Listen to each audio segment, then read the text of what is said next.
Tesla's new engine was never supposed to be this powerful. Imagine sitting in a family car.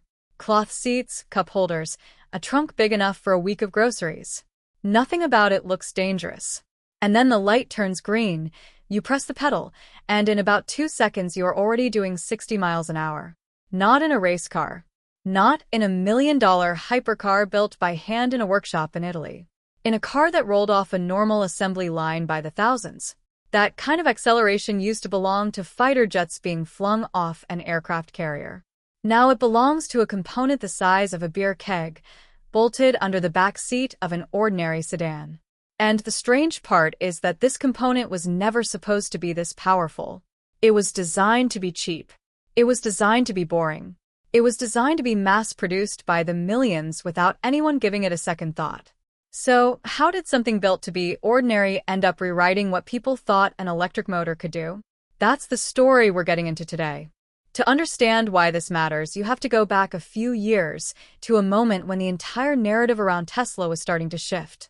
For a long stretch, Tesla had the advantage of being first.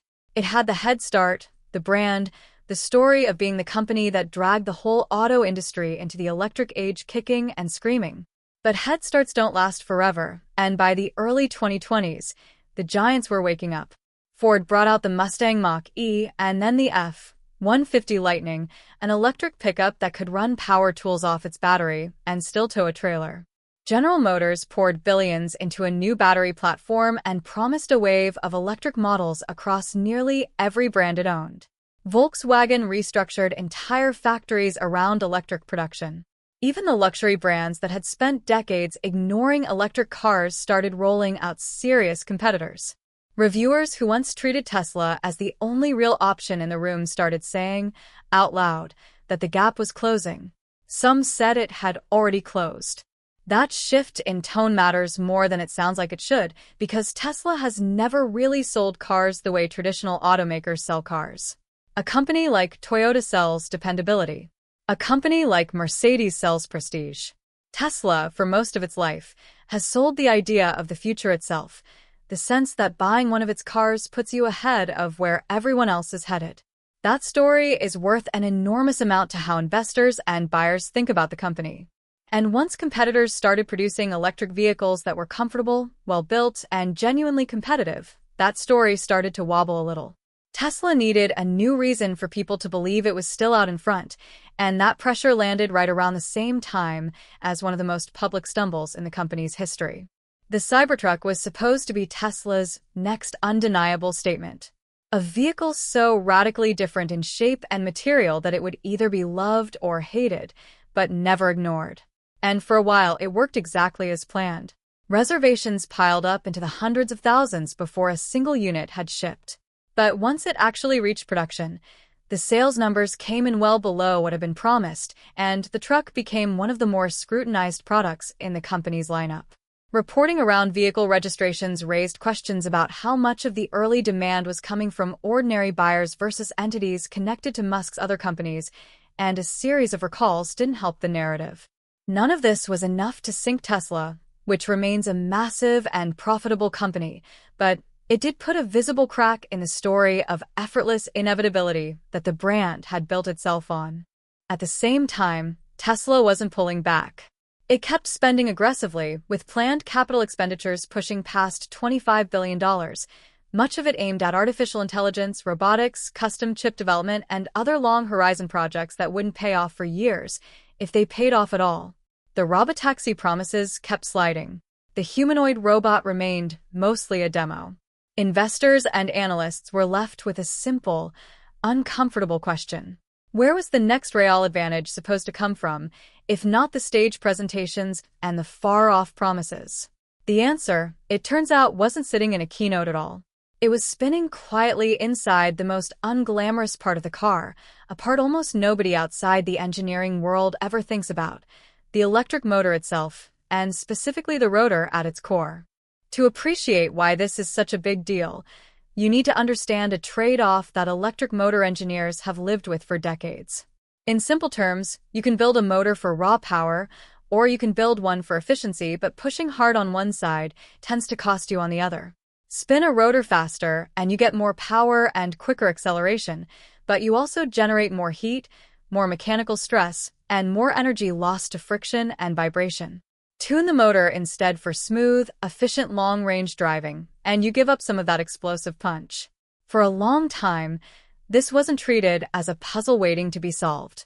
It was treated as a basic fact of engineering, something you designed around rather than tried to eliminate.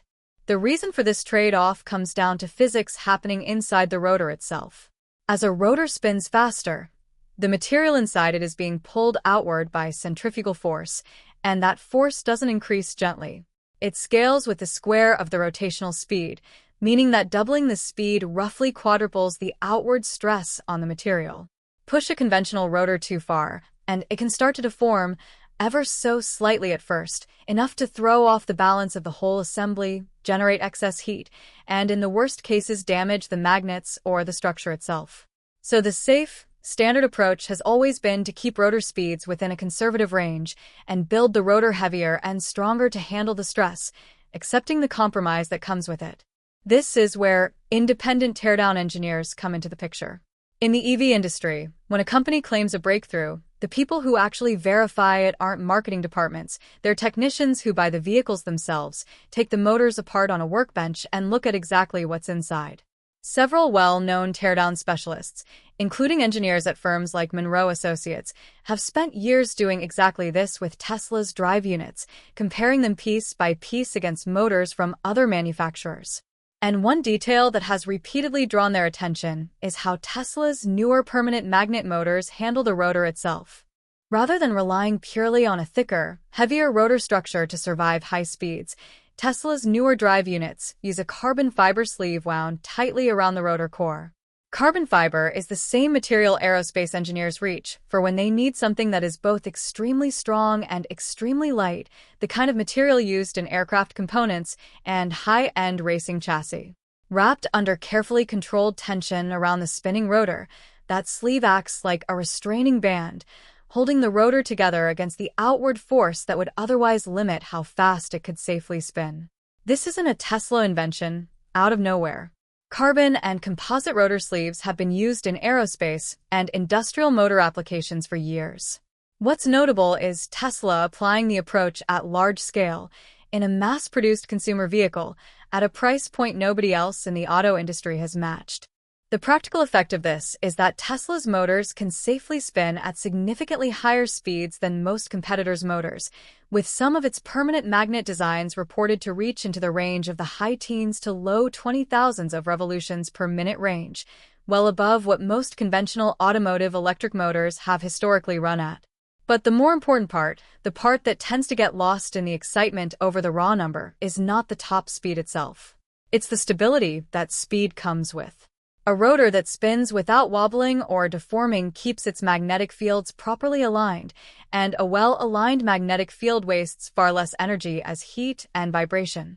In other words, the carbon fiber wrap doesn't just let the motor spin faster, it lets it spin faster and more efficiently at the same time, chipping away at exactly the trade-off that engineers had treated as unavoidable. That efficiency gain has effects that ripple outward through the rest of the car. A motor that runs cooler under load needs a smaller, simpler cooling system, and cooling systems are not a small line item.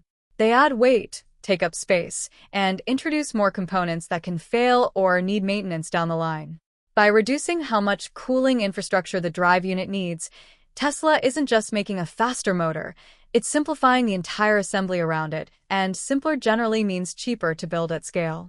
You can see the real-world result of this approach most clearly in a vehicle like the Model S Plaid, which uses 3 of these motors together to produce combined output north of 1,000 horsepower and a 0 to 60 time under 2 seconds, figures that put it in the same conversation as hypercars built in tiny numbers by specialist manufacturers, all while remaining a 4-door sedan with usable range and a trunk. That combination, serious performance without giving up practicality or efficiency, is exactly the trade-off the industry had long assumed wasn't fully achievable outside of extremely expensive, low-volume engineering. So, if this approach works this well, why hasn't every other automaker simply copied it? Part of the answer is that wrapping carbon fiber around a spinning rotor with the precision needed for mass production is genuinely difficult. The tension in the winding has to be extremely consistent, the curing process has to be controlled within tight tolerances, and small mistakes don't produce a slightly weaker part, they produce scrap that has to be thrown away. Building a manufacturing line that can do this reliably at the scale of hundreds of thousands of units a year, rather than a handful of hand-built prototypes, is a serious engineering and financial undertaking. Reports on Tesla's internal targets have suggested the company is aiming to build entire drive units, motor, gearbox, and power electronics together for around $1,000 each, a figure some competitors reportedly spend several times over to achieve similar output. If that gap holds up at scale, it becomes a meaningful cost advantage that compounds across every vehicle produced. Tesla also hasn't stopped at the rotor. The company has been working to reduce its dependence on rare earth elements in motor magnets, materials whose supply chains are concentrated in a small number of countries and vulnerable to political and economic disruption. It has also been experimenting with reducing its reliance on expensive silicon carbide components in its power electronics, another area where costs have historically been high. Each of these moves is aimed at the same underlying goal: making the drive unit cheaper and less exposed to supply chain risk without giving up the performance and efficiency gains the carbon fiber rotor made possible. It's worth being honest here about the limits of what's publicly known. Tesla, like most automakers, doesn't publish detailed internal cost breakdowns or exact engineering specifications for its drive units. So many of the more precise figures floating around online come from independent analysts, teardown engineers, and industry reporting rather than official company disclosures, and estimates do vary. The broad strokes, high-speed permanent magnet motors, carbon fiber or composite rotor sleeves, and emphasis on reducing rare earth content, are well supported by teardown analysis and industry reporting. The exact dollar figures and speed numbers should be treated as informed estimates rather than confirmed facts. Still, the bigger picture is hard to dismiss. Across the wider EV industry, the last few years have been littered with expensive failures. Legacy automakers have taken massive losses on their electric vehicle programs. Ambitious startups have burned through enormous amounts of cash without ever getting manufacturing costs under control. Software delays and profitability warnings have become almost routine. Very few competitors have shown they can build electric vehicles at real scale while keeping costs low, and fewer still have managed to do that while also delivering genuine performance and efficiency. Tesla's bet with this generation of drive units is that it can do all of it at once: fast, efficient, affordable, and desirable, rather than picking just one or two of those. And there's a broader strategic logic sitting underneath all of this that's easy to miss if you only look at horsepower numbers. Every cheaper, more efficient vehicle Tesla puts on the road generates more real-world driving data, which feeds back into training its software systems, which in theory makes those systems better, which makes the vehicles more appealing, which sells more cars, which generates more data.